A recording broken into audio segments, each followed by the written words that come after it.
आज हम पढ़ेंगे specific relief act 1963।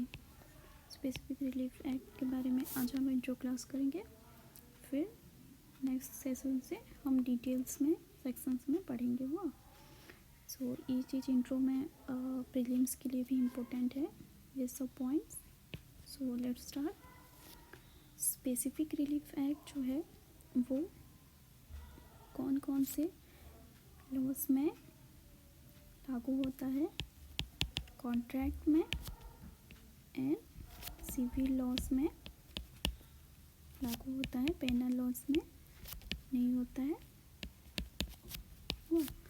Next point है specific relief based on rules and practice of common law court. Common law court में जो England के कोर्ट होते हैं उसी से कहा जाता है।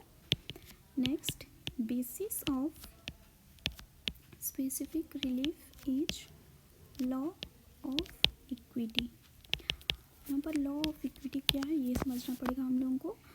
Means law based on principle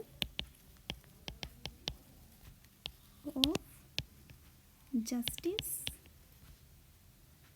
and good conscience। मतलब अनजस्ट नहीं होना चाहिए किसी के साथ, लाइक कोई भी पार्टी हो उसके साथ अनजस्ट नहीं होना चाहिए, फेयर रिजल्ट होना चाहिए कोर्ट के द्वारा। ये लॉ ऑफ इक्विटी बात करता है। And this act is not exhaustive in nature। exhaustive mean complete। Okay, तो यहाँ कहा गया है कि this act is not exhaustive in nature। that means ये पूरी तरह से complete नहीं है। हम जब आगे जाके पढ़ेंगे तो ये पता चलेगा कि हम लोग को इंडियन कॉन्ट्रैक्ट एक्ट भी यहाँ पर मेंशन करना है, सीपीसी भी मेंशन करना है, right. So this law of specific relief is kind of procedural law. Okay, ये प्रोसीजरल लॉ है and is supplements the code of CPC 19। ये प्रोसीजरल है, ये प्रोसीजरल है। ये एक हम केस भी लिख लेते हैं जिस पे कहा गया था कि specific relief act is a procedural law. आधुनिक स्टील्स वर्सेस ओडिशा मैंगनीज। इसमें कहा गया था next point specific relief is an equitable relief। वाह, तो equitable relief means जैसे कि हम लोग कहेंगे कि एक लीगल रिलीफ रहता है, जनरल और जनरल रिलीफ, एक इक्विटेबल रिलीफ। तो लीगल रिलीफ में क्या होता है कि हर लॉ जो रहता है सब रिटन लॉ रहता है। रिटन लॉ रेमिडीज़ जो भी रहता है वो ऑलरेडी मेंशन रहता है उसमें, राइट। पर जो इक्विटेबल रिलीफ रहता है उसमें जो लॉ रहता है वो अनरिटन रहता है, अनरिटन लॉ रहता है, क्लियरली मेंशन नहीं रहता है इस चीज़ में। और कोर्ट इस तरह से मतलब रेमेडी प्रोवाइड करती है जैसे कि किसी को लॉस ना हो, किसी के साथ अनजस्ट ना हो। तो so equitable remedies are discretionary, court के ऊपर डिपेंड करता है ये सब, right. Next, breach of contract. एक ब्रीच ऑफ कॉन्ट्रैक्ट हुआ तो हमारे पास क्या ऑप्शन रहेगा, एक होता है डैमेजेस, हम लोग क्लेम कर सकते हैं डैमेजेस, या फिर कह सकते हैं कंपेंसेशन। और या फिर हम स्पेसिफिक परफॉर्मेंस करवा सकते हैं। सो अगर हम लोग को डैमेजेस क्लेम करना है या फिर कंपेंसेशन के लिए क्लेम करना है तो हम कहाँ जाएं, किस एक्ट पे जाएं? Indian contract act 1872।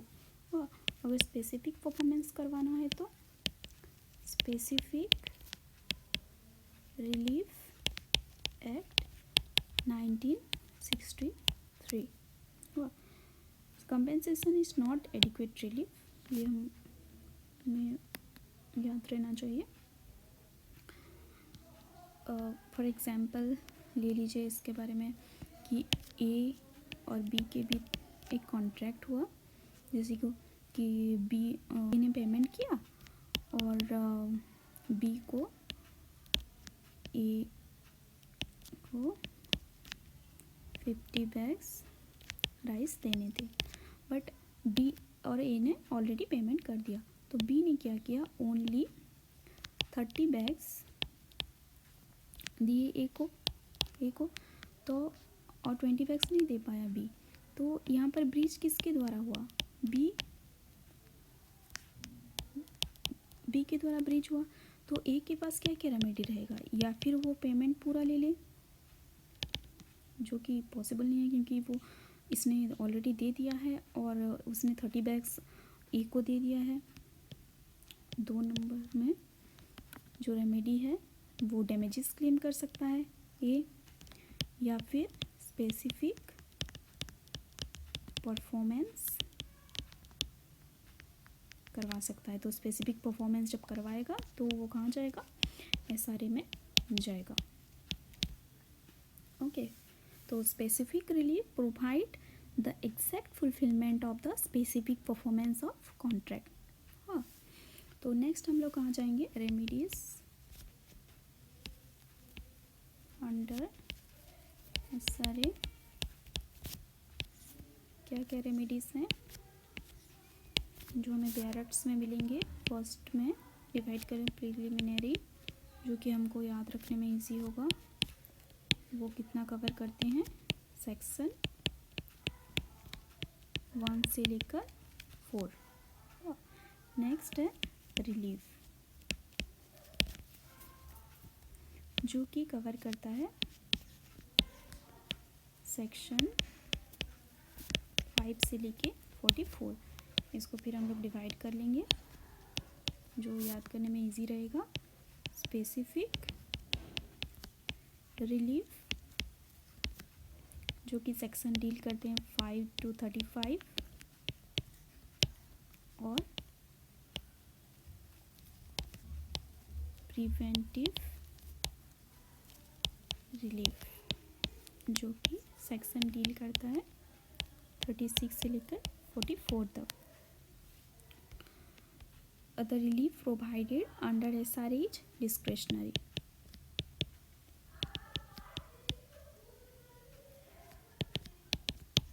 ओके, तो स्पेसिफिक रिलीफ एक्ट में हम लोग पढ़ेंगे, मतलब प्रीलिम के भी क्वेश्चन में आता है प्रीलिमिनरी एग्ज़ाम के लिए।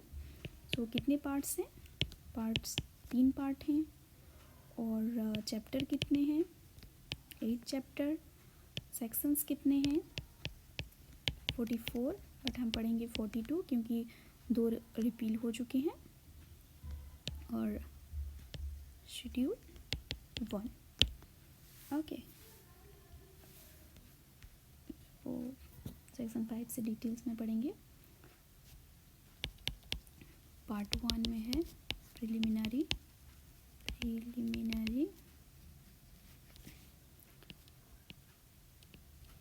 Section 1, title, short title, extend and commencement. Short title में जैसे हम लोग को पता है स्पेसिफिक रिलीफ एक्ट 1963 एक्सटेंड, कितना तक एक्सटेंड करेगा, whole of India including Jammu and Kashmir. Force में कब आया था, एनफोर्स। फर्स्ट मार्च 1964 को इनेक्ट हुआ था। 1877 को रिपील किया specific relief act 1963। Next section देखेंगे हम लोग, सेक्शन 2, जो कि प्रीलिम में भी आता है ये सब। सेक्शन 2 डेफिनेशन, जो कि सिंपल है, ये भी प्रीलिम में पूछा जाता है। इसको याद रखने के लिए हम लोग ऐसे फॉर्मूला याद रख सकते हैं, OST और डबल टी है तो OST ऐसे याद रखने से भी हो जाएगा। ए में है ऑब्लिगेशन, ओ में ऑब्लिगेशन,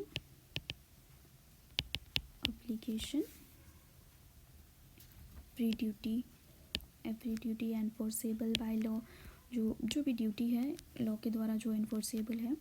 जैसे कि हम इसमें लिंक करके पढ़ सकते हैं कि इंडियन कॉन्ट्रैक्ट एक्ट के सेक्शन 37 से लेके 39 तक जो है वो जो डील करता है performance of contract by the parties.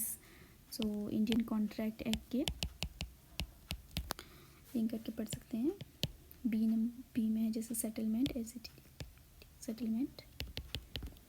Settlement जैसे means an instrument other than a will और codicil as defined by the Indian succession act 1925। Other than a will and codicil, मतलब विल और कोडिसिल नहीं होना चाहिए। मीन्स ये डॉक्यूमेंट चेंज करने के लिए जो इंस्ट्रूमेंट यूज़ करते हैं उसको कोडिसिल कहते हैं। नेक्स्ट है सी में ट्रस्ट। ट्रस्ट जैसे कोई भी ट्रस्ट होता है, टेम्पल या फिर समथिंग, ऐसे में जैसे ट्रस्टी रहते हैं, बेनिफिशियरीज रहते हैं, वैसे ट्रस्ट है, सिंपल मेंशन किया है बियर एक्ट में। नेक्स्ट है trustee. Trustee means includes every person holding the property in a trust. Trust के अंदर जो भी पर्सन्स प्रॉपर्टी को होल्ड करते हैं सबको ट्रस्टी कहा जाता है। एंड ई में है इंडियन कॉन्ट्रैक्ट एक्ट में जो भी मेंशन है वो वर्ड्स उसके बारे में बोला गया है कि all the words and expression used here in but not defined, जो यूज्ड हुआ है बट डिफाइन नहीं हुआ है, तो जो डिफाइन हुआ है इंडियन कॉन्ट्रैक्ट एक्ट में वही सेम मीनिंग सेम चीज़ यहाँ पर भी रहेगा। ओके, सेक्शन 3 में है savings. Specific relief act does not interfere or does not affect Indian Contract Act।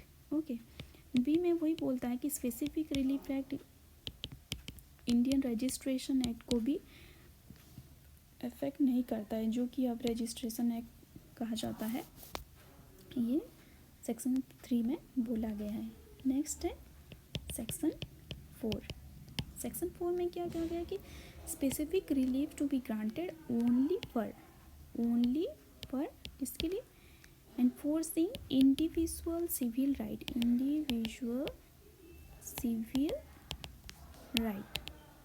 Not for penal laws भी नहीं होगा, वो आ जाएगा तो क्रिमिनल में आ जाएगा। तो यहाँ पर तो हम लोग को सिविल और ओनली कॉन्ट्रैक्ट को डील करता है स्पेसिफिक रिलीफ एक्ट, तो इसको हम लोग याद रखना पड़ेगा कि इंडिविजुअल सिविल राइट्स को, जो कि प्रिलिमिनरी एग्जाम में आता है, तो specific relief act to be granted only for enforcing individual civil rights, not for penal laws. Okay, next time हम लोग सेक्शन 5 से डिटेल्स में पढ़ेंगे। आज के लिए इतना ही, बाय बाय।